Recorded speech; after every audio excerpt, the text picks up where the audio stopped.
"Mister, I have a necklace just like yours." The childish voice cut through the boardwalk stand's chatter like a fine blade, making Victor Sterling freeze with the fresh squeezed juice halfway to his lips.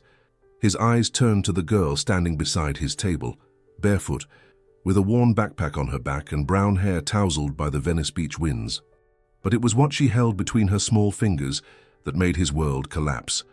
A simple necklace with a pink shell hanging from a worn leather cord, identical to the one he had worn around his own neck for almost 10 years. "What did you say?" Victor whispered, his voice hoarse with shock. Stella raised the necklace higher, letting the shell sway in the sea breeze. Her brown eyes, too big for her thin face, sparkled with a mix of hope and fear. "My mum gave it to me. She said that if I ever saw this necklace again, I should follow my heart." The glass slipped from Victor's hands, shattering on the stand's floor. People around them turned, but he couldn't take his eyes off the girl. Lily. The name echoed in his mind like a muffled cry. 10 years. 10 years since she had vanished without a trace, taking with her all his dreams and a part of his soul he thought lost forever. Where is your mother?" Victor tried to stand, but his legs seemed to have lost their strength. Stella lowered her eyes, twirling the necklace in her fingers. "She's gone, but she left this for me, and she said that one day I'd understand." The words hit Victor like giant waves. His vision began to dim, the world around him started to spin. Lily had a daughter. The last thing he saw before blacking out was the girl's worried face leaning over him, and the pink shell swaying like a pendulum between them. A few yards away, Lucy Hayes lowered her camera. She was documenting daily life on the boardwalk for an essay on social contrasts when she witnessed the scene.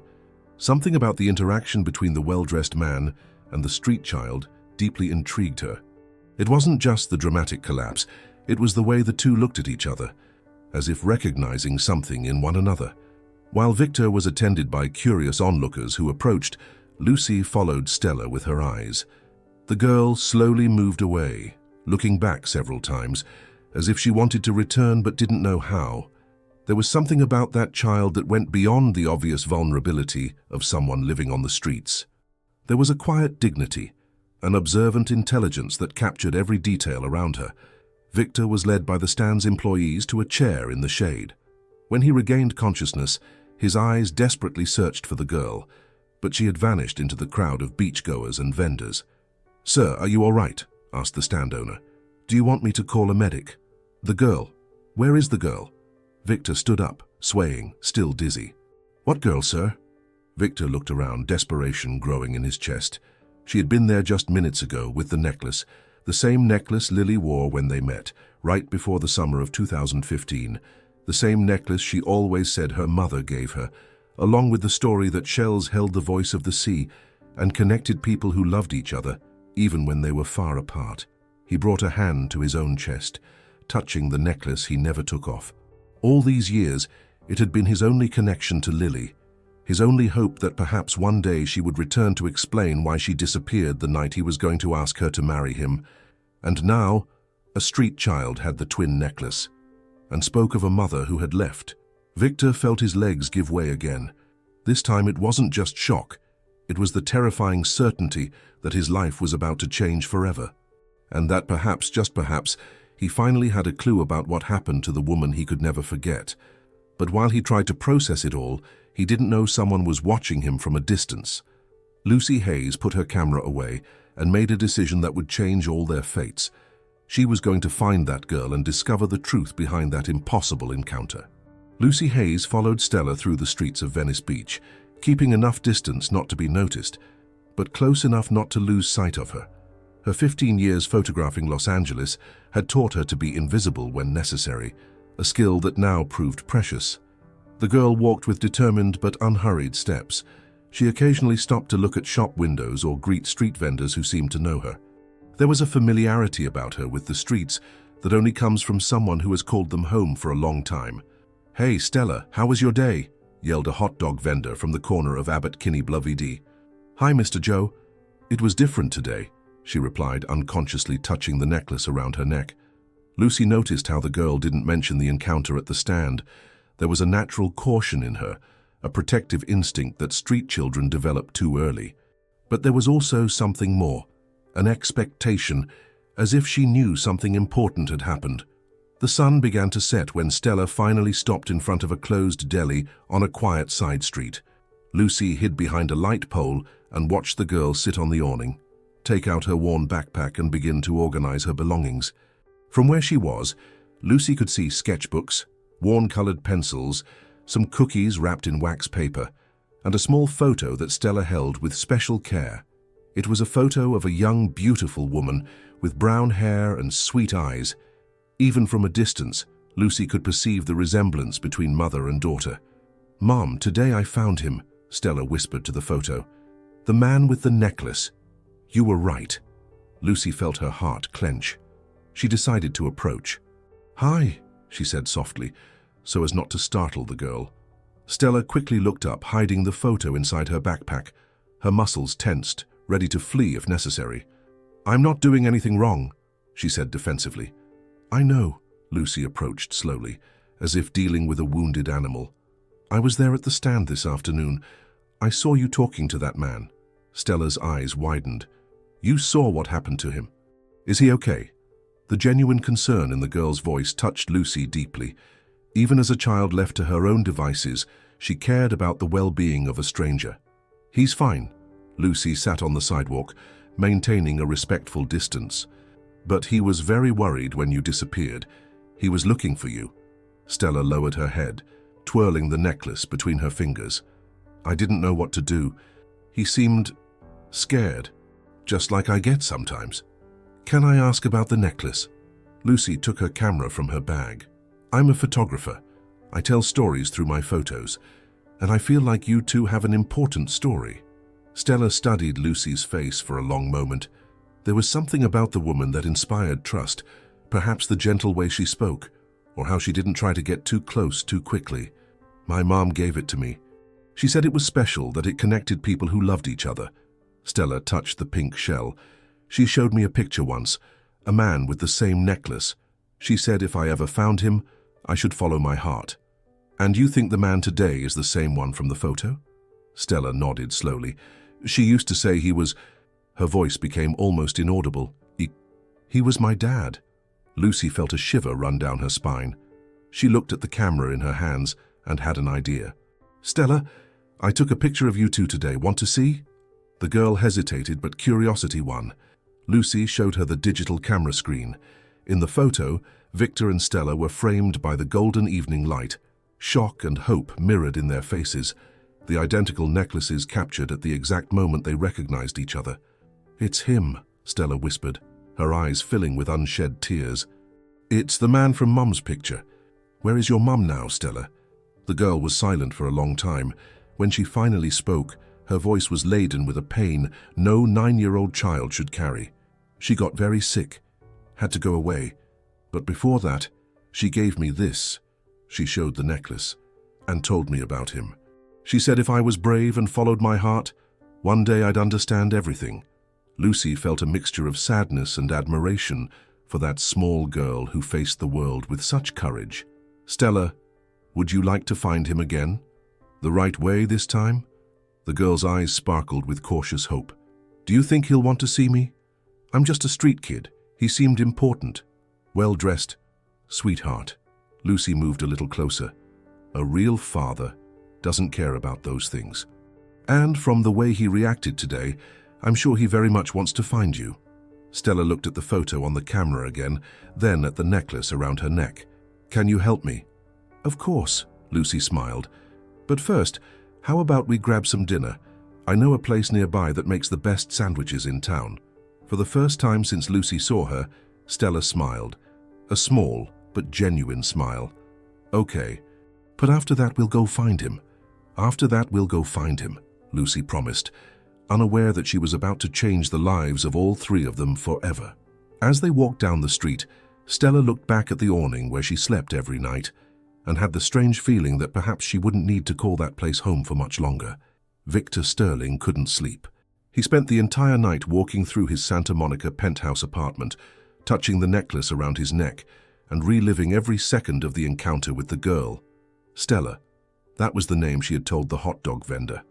At 5 in the morning, he gave up trying to rest.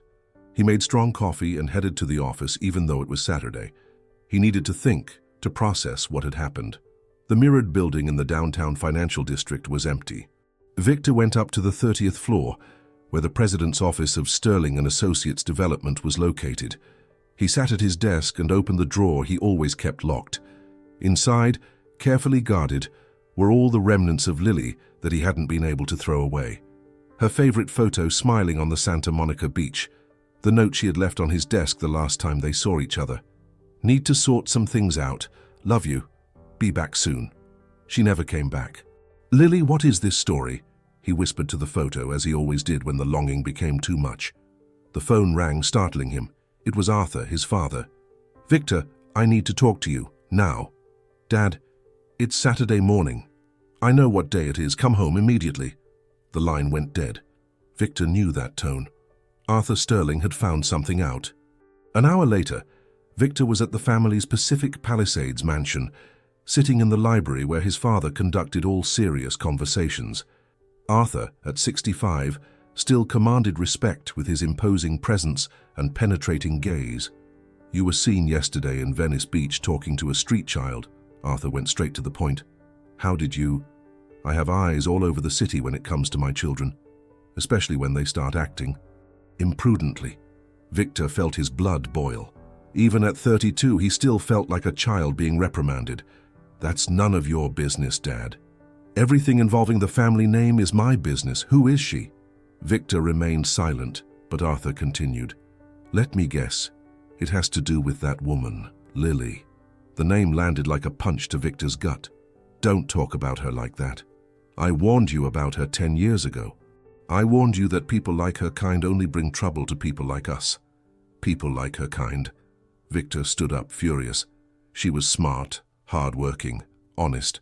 She was poor, Victor, and ambitious, and she disappeared when she realized she wouldn't get what she wanted.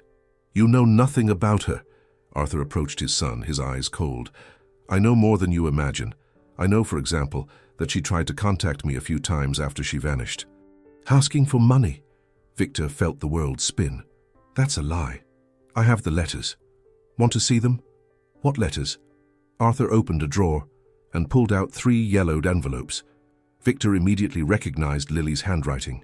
She wrote, asking for help, said she was going through difficulties, that she needed support for a child. The words pierced Victor like arrows. He took the letters with trembling hands. In the first, dated just 2 months after Lily's disappearance, she wrote, Mr. Sterling, I know you don't approve of our relationship, but I need help. I'm expecting Victor's child, and I have nowhere to go. You knew? Victor could barely speak. I offered her money to resolve the problem. She refused, said she would raise the child herself. Resolve the problem? Victor felt nauseous. You're talking about my child. I'm talking about protecting our family from a scandal. As I've always done. Victor read the other letters. In the second, Lily only asked for a little money for medical appointments. In the third, written when the child was already 2 years old, she begged for help, saying she was sick and needed to ensure her daughter would be okay. Where is she now? Victor asked, his voice broken. She died 3 years ago. Cancer. The word landed like an axe blow. Victor sat down heavily, the letters falling from his hands. You let her die alone. You let my daughter... I protected you from a life of complications. That girl is not your problem. Victor looked up, and Arthur saw something he had never seen before in his son. Pure hatred. She is my daughter, and I'm going to find her. Victor, be sensible. You can't just... I can, and I will. Victor headed for the door. And if you try to stop me, don't ever see me again. If you do that, you're out of the company. Out of the family. Victor stopped at the threshold of the door without turning around. Then so be it. He slammed the door shut, leaving Arthur alone with his letters and his secrets. For the first time in years, the Sterling family patriarch felt truly alone. As he drove back to Santa Monica, Victor cried. He cried for Lily, for his daughter, for all the lost years. But he also felt something he hadn't felt in a long time: purpose. He was going to find Stella. And he was going to be the father she deserved, even if it was too late to be the man Lily needed. On Monday morning, Lucy woke up early and found Stella already sitting on the small sofa in her Santa Monica apartment, drawing in an old notebook. The girl had agreed to stay there for the weekend, but Lucy noticed how she slept with one hand always on her backpack, ready to leave at any moment. "Good morning, little one. Did you sleep well?" Stella looked up from her drawing. There was a new determination in her gaze. "Can I go with you to find him today?" Lucy sat beside her and observed the drawing. A man and a girl walking hand in hand on the beach, with two identical necklaces shining in the sun. "Of course. But first we need to find out where he works." "I know," Stella said softly. "Yesterday you said he seemed important. Important men work in those big buildings downtown, right?" The simplicity of her logic made Lucy smile. "You're right. How about we look it up online?" Lucy opened her laptop and started searching. She didn't have his full name, but the photo she took at the stand was clear. After a few minutes, she found an article about young entrepreneurs in LA. "Victor Sterling, Vice President of Sterling and Associates Development," she read aloud. Stella leaned closer to the screen, studying Victor's formal photo. "It's him. He looks sad in that picture." Lucy looked at the image. Stella was right. Even in the professional portrait, there was a melancholy in Victor's eyes that showed through his formal smile. "Well, now we know where to find him. Are you ready?" Stella nodded, but Lucy noticed her hands trembling slightly. "Are you scared?" "A little," Stella admitted. "What if he doesn't want to see me? What if he says I'm lying?" Lucy knelt in front of her. "Stella, you saw how he reacted when he saw you. That wasn't fear or anger. It was recognition. He knows who you are. But I'm different, dirty. He'll be ashamed of me." "Sweetheart," Lucy held Stella's small hands, "a real father isn't ashamed of his child. Never." The Sterling and Associates Development Building was impressive. 30 floors of mirrored glass reflecting the blue morning sky of Los Angeles. Stella stopped on the sidewalk, looking up. "It's so tall," she whispered. "Important people sometimes hide in tall places," Lucy said gently. "But today someone very special is going to bring them down to earth." At the reception desk, an elegant woman looked at them with obvious suspicion. "May I help you?" "We'd like to speak with Victor Sterling," Lucy said with confidence. "Do you have an appointment?" "No, but it's a very important personal matter." The receptionist looked at Stella and frowned. "I'm sorry, but Mr. Sterling doesn't receive unscheduled visitors." Lucy took a deep breath.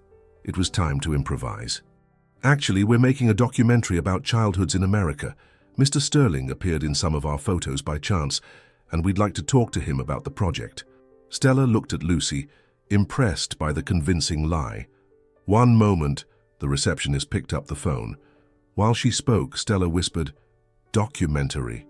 Sometimes we need to stretch the truth a little to get to the real truth." Lucy winked. "Mr. Sterling will be down in a few minutes," the receptionist announced, clearly surprised. They sat on the leather sofa in the lobby. Stella nervously fidgeted with her necklace, and Lucy noticed her hands were cold. "Breathe," Lucy whispered. "You're brave. You made it this far." The elevator opened, and Victor stepped out, even more elegant than at the stand. He wore a navy suit and looked like he hadn't slept much. His eyes searched the reception area until they found Stella. For a moment, no one moved. Time seemed to stop in the luxurious lobby. Then Victor walked slowly towards them, knelt in front of Stella and said, his voice choked, "Hi, I'm Victor, and you're Stella, aren't you?" The girl nodded, her eyes glistening with unshed tears. "I was looking for you," he continued. "Can you tell me about your mum?" Stella took the small photo from her backpack and showed it to him. Victor took it with trembling hands. "Lily," he whispered. "My Lily. She used to say you were my dad," Stella said softly. Victor looked into her eyes, seeing Lily reflected there, and felt his heart break and mend at the same time. "I am," he said, his voice firm despite the tears. "I am your dad, and I'm so sorry it took me so long to find you." At the reception desk, the elegant woman watched the scene with her mouth open. On the 30th floor, Arthur Sterling received a phone call about the girl's presence in the building. But downstairs in the cold marble lobby, a family began to recognize itself. Stella extended her small hand and touched Victor's face. "You look like her," she said simply. and Victor knew that no matter the cost, he would never leave that girl alone again. Victor took Stella and Lucy to a cafe in Brentwood, away from the curious eyes of the office. He chose a corner table where they could talk privately. Stella sat on the edge of her chair, still alert, as if ready to flee. "Are you hungry?" Victor asked, observing how she timidly looked at the menu. "A little," she murmured. He ordered sandwiches and juices for everyone. When the waiter walked away, a heavy silence settled between them. "Stella," Victor began carefully, "can you tell me about your mother? What was she like?" The girl's eyes sparkled. "She was beautiful, and she sang to me before bed. She knew a lot of stories about the sea." "Did she talk about me?" Stella nodded. "She said you were kind, that you liked to watch the sunrise at the beach, and that one day when I was older, maybe we would meet." Victor felt his chest tighten. Lily remembered the details, the mornings they spent together in Santa Monica. When you two were alone. "It's been 2 years," Stella said softly. "She got very sick. In the end, she couldn't get out of bed anymore.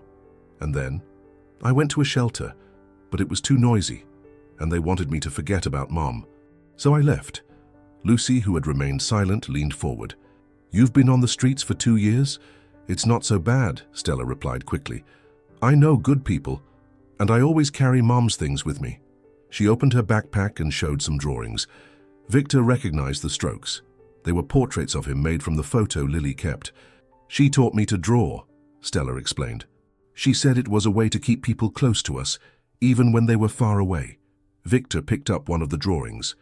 It was him smiling, but there was something in the eyes that Stella had captured perfectly. A deep sadness. "You draw just like her," he said, his voice choked. Do you want me to live with you?" Stella asked suddenly. The direct question caught Victor off guard. "I very much do," he answered honestly. "But I know it must be scary." "You don't know me." "I know you," she said simply. "Mom told me all about you. She said you were afraid of sharks, but pretended you weren't." Victor laughed, surprised. "She told you that? And that you made breakfast singing but always burned the toast?" "I still do that," he admitted, and Stella smiled for the first time. Lucy observed the interaction, touched by the tenderness with which father and daughter discovered each other. "Stella," Victor continued, "if you want, you can stay with me for a few days, just so we can get to know each other better. No rush. What if you don't like me?" "Impossible," Victor said firmly. "You're Lily's daughter, and mine." Stella looked thoughtful. "Can I bring my things?" "Of course, all of them." "And can I keep drawing?" "Always." She looked at Lucy. "And can Lucy visit?" "Whenever she wants." Victor smiled at Lucy. "Actually, I think you saved both of us." Lucy felt her eyes well up. "You saved yourselves. I just helped you find each other." 2 hours later, they were in Victor's Santa Monica apartment. Stella looked at everything with wide eyes. The ocean view, the elegant furniture, the spacious layout. "It's so big," she said. "It's ours," Victor gently corrected.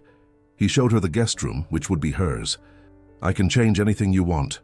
Paint the walls, buy new furniture." Stella sat on the bed, touching the soft fabric. "Can I put Mom's drawings on the wall?" "Of course." She opened her backpack and began to take out her belongings. Besides the drawings and Lily's photo, there were some yellowed papers that caught Victor's attention. "What's this?" "Letters Mom wrote but never sent," Stella said casually. "She said they were for you, but she didn't know your address." Victor took the papers with trembling hands. They were love letters, letters of longing, letters telling about baby Stella. In the last one, Lily had written, "If she ever finds you, tell her I never stopped loving you." "She loved you very much," Stella said, seeing the tears in his eyes. "And I loved her," Victor whispered. "And I love you too." For the first time, Stella approached him and allowed him to hug her. It was a hesitant hug, but real. At that moment, Victor felt that he was finally beginning to repair the lost years. He didn't know that, across town, his father was already planning how to separate this newly formed family again. The first few days of living together were a minefield of small disasters and discoveries. Victor, accustomed to the rigid routine of an executive, tried to apply the same organization to life with a 9-year-old. The result was disastrous and, strangely, charming. On the first morning, He woke at 5:30 to prepare the perfect breakfast for Stella. When she came down at 7, she found the kitchen smoky and Victor trying to scrape burned toast into the sink. "I told you you burned toast," Stella said, holding back a giggle. "Your mum warned you." Victor sighed, defeated. "How about we order something from the deli?" "I can teach you," she timidly offered. "Mom taught me how to make sandwiches without burning them." Thus began the first lesson, Stella teaching Victor to cook simple things. She climbed onto a chair to reach the stove and showed him how to make scrambled eggs without sticking to the pan. "The secret is to stir slowly," she explained with a teacher's seriousness, "and sing while you do it. The food tastes better." "Sing what?" "Anything. Mom used to sing that song." Stella began to hum a melody that Victor recognized immediately. It was "What a Wonderful World," the song he and Lily used to dance to in the kitchen on Sunday mornings. The second challenge was bath time. Stella, accustomed to taking care of herself, found it strange to have someone asking if she had brushed her teeth or washed behind her ears. "I've known how to take a bath by myself for a long time," she said, a little defensively. "I know," Victor replied. "It's just, I've never taken care of a kid before. I don't really know how." Stella looked at him with that seriousness children sometimes have. "Do you really want to learn?" "I do." "Then you don't have to be nervous. I'll help you." The third obstacle was bedtime. Victor bought new bedding, a teddy bear, and even a star-shaped nightlight, but when it was time for Stella to go to her room, she stood in the doorway. "Is everything okay?" he asked. "It's too quiet," she murmured. "On the street there was always noise. It's too quiet here." Victor understood. For 3 years, she had slept with the sounds of the city as her companion. "Do you want me to leave the door open?" She nodded. Then Victor had an idea. "Did your mum sing you to sleep?" "She did." "Can I try?" "I don't sing very well, but—" Stella lay down in the new bed, holding Lily's photo. Victor sat on the edge of the bed and began to hum "What a Wonderful World" softly. His voice was uncertain, but there was affection in it. Stella closed her eyes and for the first time in years fell asleep feeling protected. On the 4th day, Lucy came to visit them. She found Victor in the living room surrounded by books on parenting and child development. "Researching?" she asked, amused. "I'm at a loss," Victor admitted. "I have a company with 300 employees, but I don't know how to talk to a 9-year-old without sounding like a robot." "Where is she?" "Drawing on the balcony. Spends hours there." Lucy went to the balcony and found Stella with her colored pencils, creating a new drawing. This time it wasn't a portrait, it was a small house by the sea with 2 figures at the door, a tall man and a small girl. "It's our new house," Stella explained. "It's not real yet, but it will be." "How do you know?" "Because he's trying, really trying." Stella pointed to Victor in the living room. "Yesterday he asked if I wanted to change the color of my room wall, and this morning he sang Mom's song at breakfast." Lucy smiled. "And you? Are you enjoying living here?" Stella looked thoughtful. "It's strange. Good strange. Like when you take medicine that tastes bad, but it makes you feel better. Are you afraid of anything?" "I'm afraid he'll change his mind, that he'll decide I'm too much trouble." Lucy knelt beside her. "Stella, did you see how he looks at you? It's the same way you look at your mum's photo. With a lot of love." That night during dinner, Stella asked a question that caught Victor off guard. "Are you going to take me to school?" "You want to go to school?" "Mum always said studying was important, that I could be anything I wanted to be." "Then we'll look for a school tomorrow." Stella smiled, but then became serious. "What if the other kids ask where I lived before?" Victor stopped eating and looked at her. "You tell them the truth, that you're brave, smart, and that you overcame things many adults couldn't, and that now you have a father who loves you very much." Stella nodded, seemingly satisfied with the answer. Before going to bed, she did something she hadn't done since the first few days. She knocked on Victor's bedroom door. "Can I sleep here tonight?" she asked softly. "I had a nightmare." Victor made space in the large bed. Stella lay beside him, small in the vastness of the mattress. "What did you dream about?" "That you disappeared like Mum did." Victor felt his heart clench. "I won't disappear, Stella. I promise." "How can you be sure?" "Because now I have you, and you're the most important thing in the world to me." Stella moved a little closer and whispered, "I think I'm starting to like you." Victor smiled in the dark. I think I'm starting to be a real dad. And for the first time since they reunited, both slept peacefully, knowing they were exactly where they were supposed to be. Victor was in the office organizing the documents for the DNA test when his cell phone rang. It was Stella calling from the apartment. "Dad?"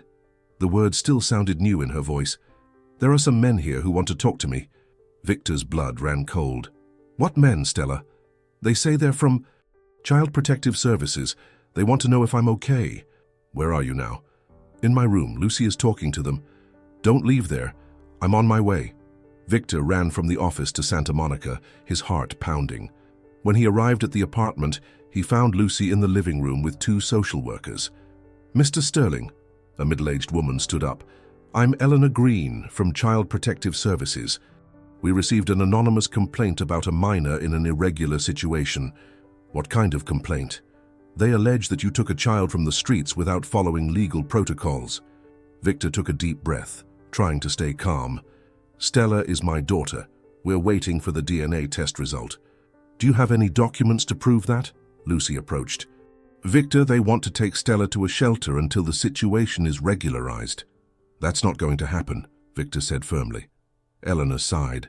"Mr. Sterling, I understand your position, but we have protocols. The girl needs to undergo an evaluation." "Dad?" Stella appeared at the bedroom door, her eyes wide with fear. Victor knelt and opened his arms. She ran to him. "It's okay, little one. Are they going to take me away?" "No," Victor said, looking steadily at Eleanor. "They're not." Eleanor approached gently. "Stella, dear, we just want to make sure you're safe." "I am," Stella replied, clutching Victor's shirt. "He's my dad. How can you be sure?" Stella took the necklace from her neck and showed it to Eleanor. "My mum gave me this. She said that when I found someone with a matching necklace, I would know." Victor showed his own necklace. "We both have them." They were gifts from her mother. Eleanor examined the necklaces, clearly impressed by the similarity. "Still, we need to follow procedures." The intercom rang. It was the doorman announcing the arrival of the lab with the DNA results. 15 minutes later, Victor held the document in his hands. 99.9% compatibility, he read aloud. "Stella is my daughter." Eleanor took the document and examined it carefully. "This changes the legal situation," she admitted. "But we still need a psychosocial evaluation." "How long will that take?" "A few weeks." "And can Stella stay with me during that period?" Eleanor looked at the girl who was clinging to Victor. "With regular visits, yes." After the social workers left, Victor sat on the sofa exhausted. Stella approached. "Are you mad?" "Not at you. Never." "Then at whom?" Victor hesitated. He didn't want Stella to know about Arthur yet. "At people who don't understand that sometimes families are formed in different ways." Lucy, who had observed everything in silence, sat beside them. "Victor, who do you think made the complaint?" He didn't need to answer. Everyone knew. "Grandpa?" Stella asked. Victor looked at her, surprised. "You know about him?" "Mum told me. She said he didn't like her because she was poor." "Stella, he doesn't like me either." Victor took her small hands. "That doesn't matter. What matters is that I like you. A lot. What if he tries to take me away again?" "He won't succeed, I promise." That night, after Stella was asleep, Victor made 2 calls. The first was to his lawyer, asking to expedite the custody process. The second was to a private investigator. "I want you to find out everything about how my father knew about Stella and who he's using to cause trouble for us." When he hung up, Lucy was at the door. "This could get ugly," she said.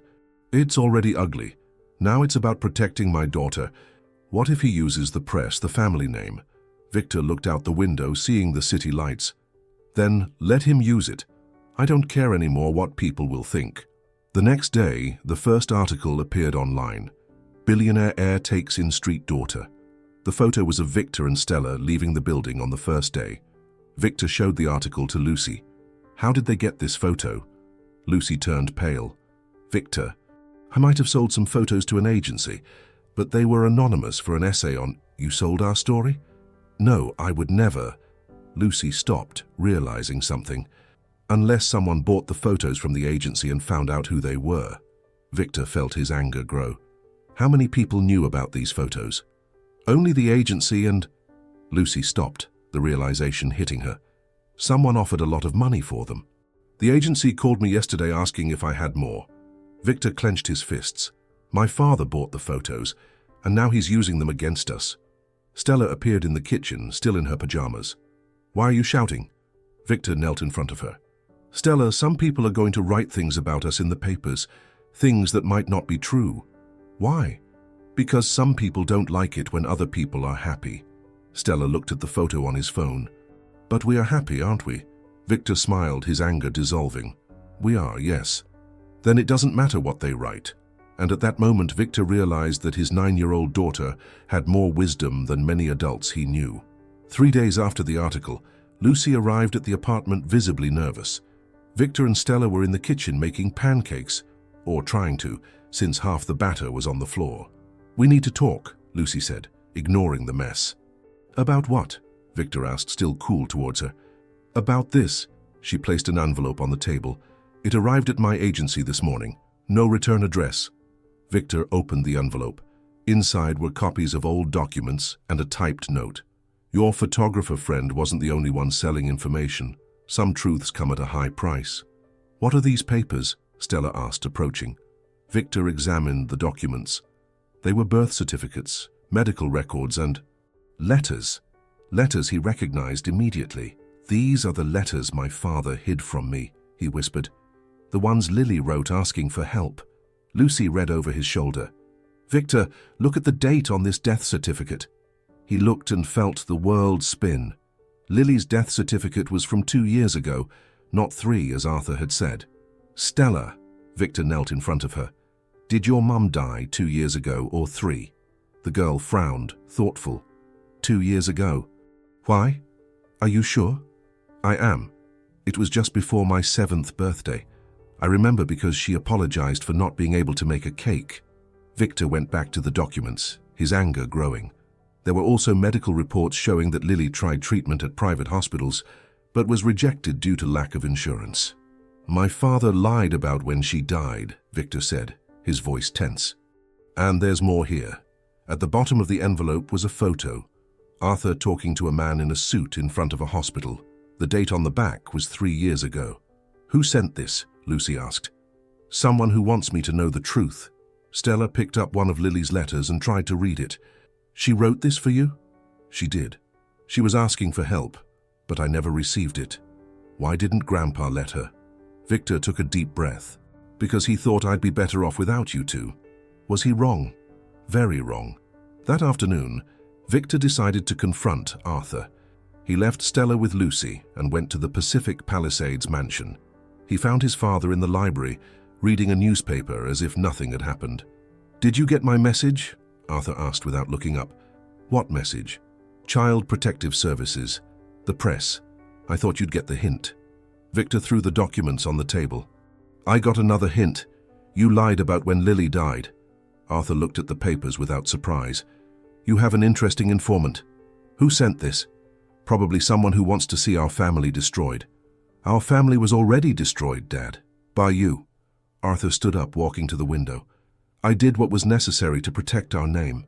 You let my daughter go hungry while her mother died. I offered money. Lily refused. You offered crumbs. And only after she was already sick. Arthur turned, his eyes cold. And now? Are you going to play happy family with a child who doesn't know our world? I'm going to raise my daughter away from you. Without my money, without the company. No problem. Arthur smiled coldly. We'll see how long your heavy conscience sustains you both. Victor stormed out, slamming the door. On the way back, he made a decision that would change everything. When he arrived at the apartment, Stella was drawing on the balcony while Lucy prepared dinner. How was it? Lucy asked. Bad, but I made a decision. What? We're leaving Los Angeles. Stella looked up from her drawing. Where to? Away from my father. Do you two want to come with me? Lucy approached. Victor, are you sure? Running away won't solve... It's not running away. It's starting over. Stella stood up and went to him. What if I don't want to leave here? Victor knelt down to her level. Why? Mom's buried here, and she said the sea holds the memories of the people we love. Victor felt his heart clench. You're right. We can't abandon your mother. But can we visit her and still live far from the mean grandpa? Victor smiled. We can, yes. Then I'll go. But only if Lucy comes too. Lucy looked at the two, moved. Are you sure you want me around? You saved our family, Victor said. So you're part of it now. Stella nodded energetically. Lucy's like our fairy godmother. And so that night, the three began to plan a new beginning away from the watchful eyes of Arthur Sterling, unaware that the patriarch was already preparing his next move. A week later, as they packed up for the move, Stella made a discovery that would change everything. She was organizing her drawings when she noticed something strange about the papers she was using. Dad, come see this, she called from the balcony. Victor approached and saw Stella holding a slightly yellowed sheet of paper. What is it? This paper. It's not mine. Look what's written on the back. Victor turned the sheet over. In delicate cursive handwriting it said, if he finds the sea, he'll remember us. Where did this come from? It was mixed in with my drawings. Mom always gave me papers to draw on, but this one... Stella paused, thoughtful. This one smells like her. Victor felt his heart race. It was Lily's handwriting. Stella, do you have more papers like this? She rummaged through her backpack and found 3 other sheets with phrases written on the back. Victor read them aloud. The necklace will unite you when the time is right. She has his eyes and my heart. Forgive me, my love, for not being stronger. They're pieces of a letter, Victor whispered. Lucy, who had arrived to help with the move, approached. A letter for whom? For me. Lily wrote this for me. Stella gathered all the sheets on the table. Shall we put it together like a puzzle? The three spent the next hour trying to arrange the fragments. Slowly, a final letter from Lily began to take shape. My dearest Victor, if you are reading this, our Stella has managed to find you. Forgive me for leaving without explanation, but I discovered about the illness when it was already too late. I didn't want you to see me waste away. Arthur sought me out when he learned of the pregnancy. He offered money for me to disappear. I refused, but I understood that our difference in worlds would always be a problem. I left to protect our love from the family that would never accept me. Raise our daughter knowing that she is the fruit of the greatest love I have ever felt. If he finds the sea, he'll remember us. The necklace will unite you when the time is right. She has his eyes and my heart. With all my love, Lily. Victor finished reading with tears in his eyes. Stella approached him. Mom didn't run away because she didn't like you anymore. No, Victor hugged her. She ran away because she loved me too much. And now? Now I understand everything. Lucy watched the scene, moved. Victor, there's one more thing. What? Look at the date Stella found you. October 2nd. So? It was Lily's birthday. Stella found you on her mother's birthday. Stella's eyes widened. It was. I always come to the beach on Mom's birthday. She said the sea kept the people we love. Victor felt a shiver. It wasn't a coincidence. It was Mom, Stella said simply. She always said she'd find a way to bring us together. That afternoon, the three went to Evergreen Memorial Park, where Lily was buried. It was a simple, well-kept place. Stella had placed flowers there every week for 2 years. Hi, Mom, Stella whispered, kneeling in front of the headstone. I brought Dad. Victor knelt beside her, touching the cold stone. Lily, I'm so sorry for not looking for you, for not insisting. She's not mad, Stella said. She's happy because now we're a family. How do you know? Because it stopped raining. Victor looked up. The heavy clouds covering the sky parted, letting a ray of sunlight illuminate the grave. Lucy discreetly took a photo of that moment. Father and daughter kneeling together, finally connected by the truth. Can we go now? Stella asked. Mom already knows you'll take good care of me. How are you so sure? Because you came here, and good men always do that.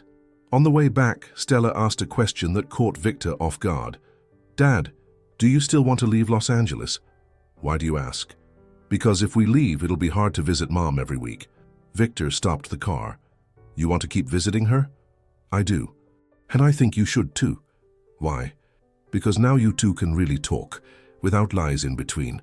Victor looked in the rearview mirror at Lucy, who smiled and nodded. You're right. We'll stay in Los Angeles. What about Grandpa? We'll deal with him. Together. Promise? I promise. Stella smiled and went back to drawing in the back seat. This time it was a portrait of 3 people on the beach. Her, Victor, and a translucent woman smiling in the background. Who is she? Victor asked. Mom, she's always with us. Only now you can see her too. And Victor realized that for the first time in 10 years, he really could. The following Monday, Victor received a call that chilled him. It was from an investigative journalist named Mark Dawson. "Mr. Sterling, I have some questions about your family." "I don't give interviews," Victor responded automatically. "Not even about the documents that prove your father sabotaged Lily Hayes's medical treatment." Victor stopped everything he was doing. "How did you—" "I have sources. I can publish the story without your version, but I thought it fair to give you a chance to explain yourself. Where do we meet?" An hour later, Victor was in a discreet cafe in Santa Monica, sitting across from Mark, a 40-year-old man with a keen gaze. "Who gave you the documents?" Victor asked directly. "Someone who worked closely with your father. Felt a pang of conscience after years." Mark opened a folder with copies of the documents Victor already knew, but there were new ones, detailed medical reports and payment receipts. "Your father paid for Lily to be rejected at 3 different private hospitals," Mark explained. "He also financed a campaign to ensure she couldn't get a job anywhere." Victor felt nauseous. He wanted her to die. He wanted her to disappear. Death was a consequence he accepted. "Why are you telling me this before publishing?" Mark leaned back in his chair. "Because your daughter doesn't deserve to pay for her grandfather's crimes, and because my source said you didn't know anything. What do you want?" "The truth. All of it." Victor spent the next hour telling everything.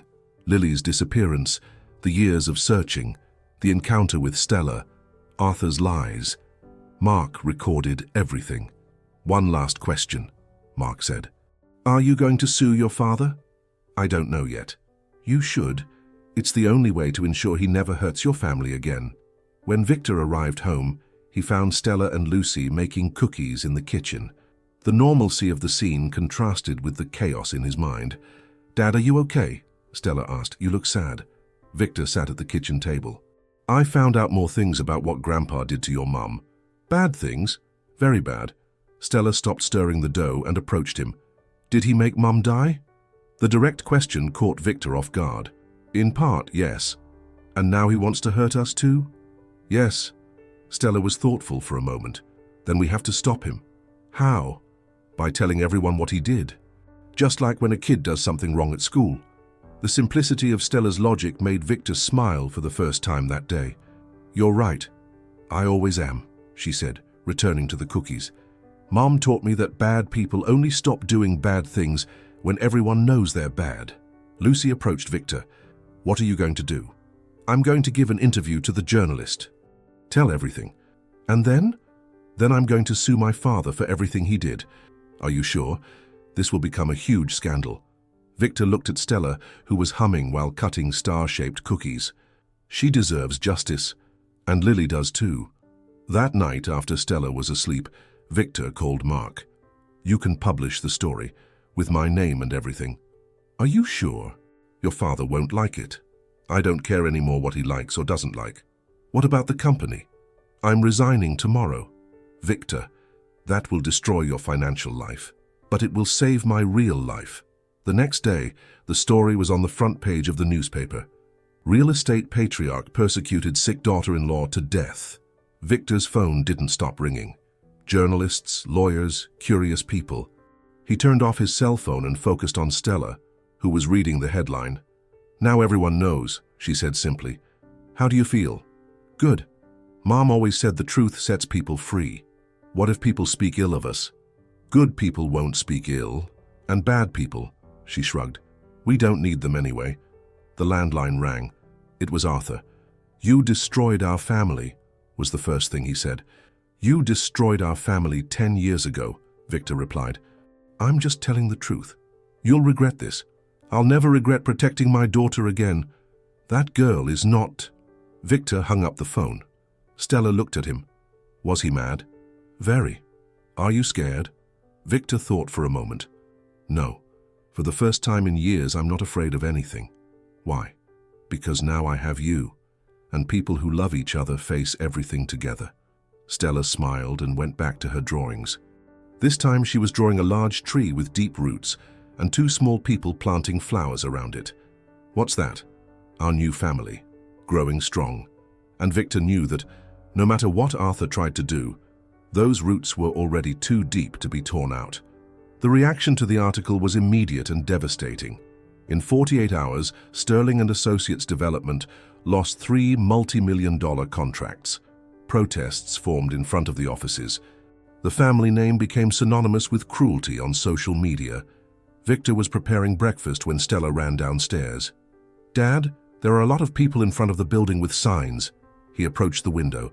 Dozens of people carried banners. "Justice for Lily, children are not disposable. Arthur Sterling, suit-wearing killer." "Are they mad at Grandpa?" Stella asked. "They are." "And at us?" "No, little one, not at us." The intercom rang. It was Lucy, agitated. "Victor, did you see the news?" "I saw the protests." "No, the other news. Arthur gave an interview on TV." They turned on the television. Arthur was sitting in his office, impeccable as always, but with something different in his eyes. Thinly disguised desperation. "My son is being manipulated by people interested in our assets," he told the reporter. "This woman appeared out of nowhere with a child, claiming to be my granddaughter. It's a well-orchestrated scam." Stella approached the TV. "He's saying I'm lying?" "He is," Victor replied, furious. "I have documents that prove Lily Hayes tried to extort our family multiple times," Arthur continued, "and now they're using an innocent child to complete the scam." "Dad," Stella tugged at Victor's shirt, "will people believe him?" Victor knelt in front of her. "Some might believe him, but we know the truth. What about the DNA test? Doesn't that prove I'm your daughter?" "It does, yes." "Then why is he lying?" "Because people like your grandfather lie when they're losing." The phone rang. It was Mark, the journalist. "Victor, did you see the interview?" "I did. I have a proposal. How about you and Stella give an interview too to tell your side?" Victor looked at Stella, who was listening to everything. "I don't want to expose my daughter." "Dad," Stella said, "can I talk?" "Of course. I want to tell my story. Mom's story, so everyone knows she was good." Victor hesitated. "Are you sure it's going to be difficult?" "I am. Mom always said telling the truth was for brave people." "And are you brave?" "I am, just like she was." 2 hours later, they were in the TV studio.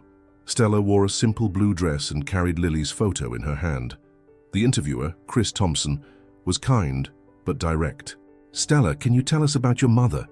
"She was the coolest person in the world," Stella answered without hesitation. "She sang to me, taught me how to draw, and always said I was special." "And about your father? Did you know him before?" "No, but Mom talked about him all the time. She showed me pictures of him and said that one day we would meet." "What was it like when you met?" Stella smiled.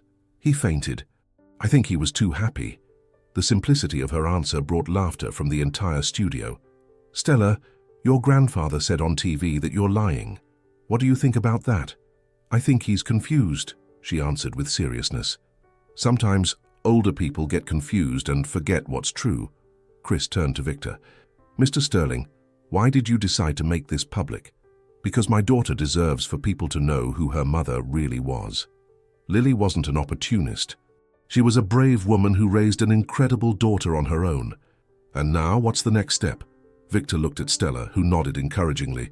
"I'm going to sue my father for everything he did, and I'm going to make sure Stella grows up knowing she was loved from the first day of her life." When they left the studio, they found a small crowd waiting for them. But this time, it wasn't protests. It was people with flowers, letters of support, and words of kindness. An elderly woman approached Stella. "Dear, you are very brave. Your mother would be proud." "Thank you," Stella replied. "Did you know her?" "No, but after today I feel like I do." On the way home, Stella was quiet, looking out the window. "Is everything okay?" Victor asked. "I'm thinking." "About what?" "I think Mom is seeing all of this. And she's happy because finally everyone knows she was good. I'm sure she is." "Dad?" "Yes?" "Thank you for letting me tell her story. Thank you for being so brave." Stella smiled and went back to looking out the window. Outside, Los Angeles remained the same, but something fundamental had changed. The truth was free, and with it, a family could finally begin to heal. But Victor knew Arthur wouldn't give up easily. The worst was yet to come. 3 days after the interview, Victor received a call that chilled him. It was Eleanor from Child Protective Services. "Mr. Sterling, I need to see you urgently. There have been new complaints. What kind of complaints? I prefer not to discuss it over the phone. Can you come to our headquarters? An hour later, Victor was sitting in Eleanor's office, who seemed genuinely uncomfortable. Mr. Sterling, someone has filed a lawsuit alleging that you are unfit to raise Stella. Based on what? They say you are mentally unstable, that you impulsively abandoned your work, and that you are using the child to get revenge on your family. Victor felt his blood boil. Who filed this lawsuit? A law firm representing a concerned family member. My father. Eleanor nodded sadly. He's seeking custody of Stella. That's ridiculous. He never cared about her. I know. But legally he has rights as a grandparent, especially if he can prove you are incapacitated. And can he? He's trying. He hired private psychologists, social workers. A lot of money is involved. Victor left Child Protective Services desperate. How would he explain this to Stella? When he arrived home, he found her on the balcony drawing, as always. Lucy was in the kitchen, visibly tense. Does she know? Victor asked softly. Not yet. But court papers arrived today. They're on the table. Victor picked up the documents. It was worse than he imagined. Arthur had gathered evidence that Victor was mentally distraught. The fainting at the stand, the impulsive decision to take in an unknown child, abandoning his job. Dad? Stella appeared at the kitchen door. Why are you whispering? Victor knelt in front of her. Stella, Grandpa is trying to do something bad. What thing? He wants you to live with him, not me. Stella's eyes widened with fear. I don't want to live with him. He's mean. I know, little one, and I'm going to fight to make sure that doesn't happen. But what if he wins? What if a judge says I have to go? Victor hugged her. That won't happen, I promise. But that night, alone in his room, Victor couldn't sleep. Arthur had resources, influence, expensive lawyers. And him, he only had the truth and his love for his daughter. The next day, Victor's lawyer brought bad news. The judge scheduled a hearing for next week, and there's a good chance he'll grant temporary custody to your father. Why? Because Arthur obtained some psychological reports questioning your emotional stability, and he presented an appropriate education plan for Stella. What kind of plan? Boarding school, 24-hour supervision, intensive therapy to help her overcome the trauma of living on the streets. Victor felt nauseous. He wants to erase who she is. Exactly. But we have a chance. What is it? Stella can speak to the judge. If she clearly says she wants to stay with you. No, I won't expose my daughter to that. Victor, it might be our only chance. That afternoon, Victor talked to Stella about the hearing. He explained that she might need to talk to a judge. Will he take me away? She asked, her eyes full of tears. I'll do everything I can to prevent that from happening. What if you can't? Victor thought carefully before answering. Then I'll look for you until I find you, just like you looked for me. Stella threw herself into his arms. I don't want to leave, Dad. This is my home. You're my family. And you're mine too, forever. 2 days before the hearing, something unexpected happened. Lucy arrived at the apartment with a strange expression. Victor, someone here wants to talk to you both. Who? You'd better see. Victor and Stella went down to the lobby. A woman around 40 years old was waiting for them. She had brown hair, sweet eyes, and a familiar smile. Stella looked at her and whispered, Mom. The woman approached, her eyes full of tears. Hi, my love. I missed you. Victor felt the world spin. It wasn't possible. Lily was dead. He saw the death certificate. How? You? He stammered. It's a long story, Lily said, extending her hand to him. But I'm here and I came for our family. The war with Arthur had just taken on a dimension no one could have predicted. In the apartment, Lily explained everything while holding Stella in her lap, as if fearing she might disappear again. I didn't die, she began, her voice choked. I faked my death to protect Stella. Victor sat down heavily on the sofa, still in shock. What do you mean, faked? Arthur found me at the hospital. He said if I didn't disappear forever, he would do something terrible to Stella. He threatened to put her in an orphanage where I would never see her again. So, you... I asked a nurse friend for help. She falsified my death certificate. I left the hospital at night, changed my name, and moved inland. Stella looked at her mother, confused. But Mom, you were very sick. I saw you in the hospital. I was sick, yes, my love, but not dying. It was severe depression. I was so sad that I couldn't properly take care of you anymore. Is that why you took me to the shelter? That's why. I thought it would be better for you to have a new family, one that could give you everything I couldn't. Victor stood up, pacing the room. Lily, you let me believe you were dead inside all these years. I know. It was the hardest thing I've ever done. And Stella? She lived on the streets. I didn't know. Lily defended herself, tears streaming down her face. I thought she was safe in the shelter. I only found out she had run away when I saw the news story on TV. Stella moved away from her mother slightly. You abandoned me. No, my love, I thought I was protecting you. By lying? Lily didn't know how to respond. Stella stood up and went to Victor. Dad, you never abandoned me. Even when you didn't know I existed. Victor knelt and hugged her. And I never will abandon you. Lucy, who had remained silent, finally spoke. Lily, where have you been all these years? In Petaluma, working as a teacher in a small school, trying to heal, to prepare myself to come back one day. And why did you come back now? Because I saw you were happy, and because Arthur was trying to separate you. Victor turned to her. How did you know about that? I've been following everything, the articles, the interview. I couldn't let him destroy our family again. Our family? Victor stood up. Lily, you destroyed our family when you faked your death. I was sick, Victor. I couldn't think straight. And now? Are you cured? I'm better. Much better. Stella looked from one to the other. Stop fighting. The two adults fell silent. I love you both, she continued. But you're being silly. Why? Victor asked. Because Mom was sick and didn't know what to do, and you, Dad, were suffering because you thought she had died. No one did anything bad on purpose. Lily approached Victor. She's right. I made a terrible mistake. But it was because I was sick and scared. Scared of what? Scared that you would have to choose between me and your family.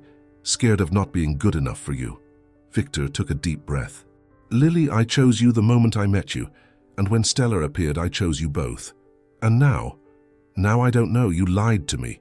You left our daughter alone. I know, and I'll spend the rest of my life trying to make up for it.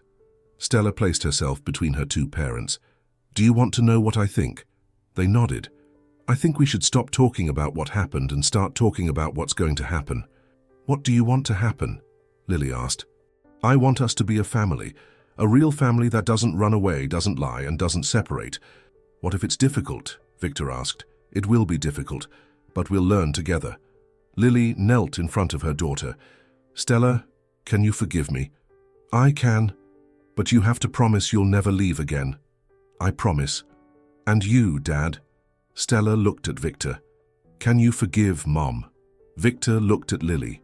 There was still pain, anger, confusion, but there was also love, and the hope that perhaps together they could mend what was broken.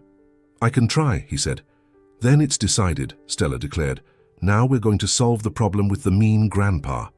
Victor smiled for the first time since Lily arrived. How? Simple. We'll all go to the hearing together and tell the judge we're a family, and families stick together. What if the judge doesn't believe us? Stella took both her parents' hands. He will believe us, because now we have the strongest thing in the world. What is it? Real love. And real love always wins. Lucy, observing the scene, discreetly took a photo. 3 people holding hands, finally complete. She knew that image was worth more than any newspaper article. The family was reunited. Now they just had to face Arthur one last time. The hearing was scheduled for a Monday morning. Victor, Lily, and Stella entered the courthouse holding hands, followed by Lucy, who carried a folder with photos documenting their entire journey. Across the hall, Arthur waited with his lawyers, impeccable in his grey suit, but with something defeated in his gaze when he saw Lily alive. Impossible, he muttered. The judge called everyone into the room. Judge Robert Davis, a 50-year-old man with a kind gaze, asked Stella to sit beside him. Stella, do you understand why we're here? I understand. Grandpa wants me to live with him, but I want to stay with my parents. Your parents? My dad Victor and my mom Lily. Arthur stood up.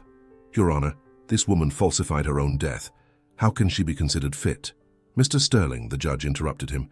You will have your turn to speak. Stella looked at her grandfather. Grandpa, why do you want me to live with you if you never cared about me before? Because I want to give you a better life, child. Better how? Education, money, opportunities, and love? Arthur hesitated. Of course, Stella shook her head. You don't know how to give love. That's why you hurt Mom and made her sick. The judge leaned forward. Stella, can you explain that? My mom got sad because Grandpa was mean to her. She got so sad she forgot how to take care of me. But now she remembered, because Dad helped her remember. Victor stood up. Your Honor, may I speak? You may. For years I believed Lily had died. My father hid her letters, prevented her from receiving help, persecuted her, until she had no choice but to disappear. When I found Stella, I understood that I had a second chance to form the family I always wanted. And you, Miss Hayes? Lily approached. I made a terrible mistake by faking my death. I was sick, scared, not knowing how to protect my daughter from the pressure of the Sterling family. But now I am cured, working, ready to be the mother Stella deserves. Arthur's lawyer stood up. Your Honor, this woman abandoned a child, falsified documents. She didn't abandon me, Stella interrupted. She protected me the way she knew how. And now she's back. People who love always come back. The judge was silent for a few moments, studying the documents. Mr. Arthur Sterling, what do you have to say about the accusations of persecution and manipulation? They are lies concocted to defame my family. Lucy stood up. Your Honor, I have documents that prove otherwise. She handed the judge the evidence gathered by the journalist, payment receipts, medical reports, recordings. After examining everything, the judge addressed Stella again. Stella, if you could choose, where would you like to live? With my parents, in our home in Santa Monica, near the ocean. Why? Because there I can draw on the balcony, make breakfast singing with Dad, and visit Mom when she was sleeping at the cemetery to tell her I found Dad. But your mother is alive. She is. But part of her was asleep for a while, and now she's awake. The judge smiled. I understand. He turned to the adults. Mr. Sterling, Miss Hayes, are you willing to rebuild a responsible family? We are, they responded together. And you, Arthur? The patriarch looked at Stella, who observed him with eyes full of a compassion he didn't deserve. Grandpa, she said softly, you can visit us sometimes, if you promise to be nice. Arthur felt something break inside him. For the first time in decades, his tears came. I just wanted to protect our family. Families protect each other with love, not with fear, Stella replied. The judge hit the gavel. I grant shared custody to Victor and Lily Hayes Sterling. The minor will remain with her biological parents. 6 months later, life had found a new rhythm. Victor worked as an independent consultant, Lily taught at a public school in Santa Monica, and Stella attended the same school, where she made many friends telling stories about magical necklaces and families that get lost and found. Every Sunday, the three walked along the Venice Beach boardwalk to the North Pier, always stopping at a mature sycamore tree, where they planted an oak sapling. The Courage Tree, as Stella named it. The old necklace was kept in a special box. In its place, Victor had 3 new ones made, shells with the inscription, "Where there is ocean, there will be new beginnings." Arthur came for lunch once a month. He didn't talk much, but he listened to Stella tell about her drawings and her discoveries. Slowly, he learned that love cannot be bought or controlled. It is offered. Lucy continued photographing the city, but now she had a special collection. Rebuilt families. The photo of Victor, Lily, and Stella holding hands on the beach at sunset became her favorite. On the last page of Stella's sketchbook, there was a new illustration. 3 people in a small house by the sea, with deep roots growing from the earth to infinity. Below, in her neat handwriting, it was written, "A real family doesn't have to be perfect. It just has to be true." And there, between waves, footsteps, and roots, they discovered that love can endure pain, flourish after the storm, and that sometimes the best families are those we choose to build together, one day at a time.